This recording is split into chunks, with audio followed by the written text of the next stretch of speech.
என்னென்ன செய்தோம் இங்கு இதுவரை வாழ்விலே, எங்கெங்கு போனோம் வந்தோம் விதி என்னும் பேரிலே, காணாத துயரம் கண்ணிலே,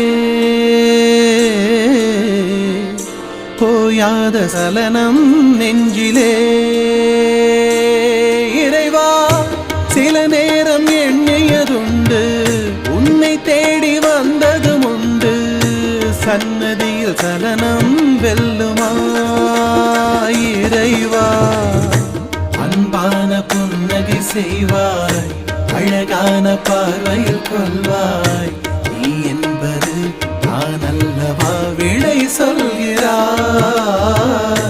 கல்லாக இருப்பவன் நீயா, கண்ணீரை துடைப்பவன் பொய்யா, உள் நெஞ்சிலே உதை வாங்கினால் கரை சேர்க்கிறாய்.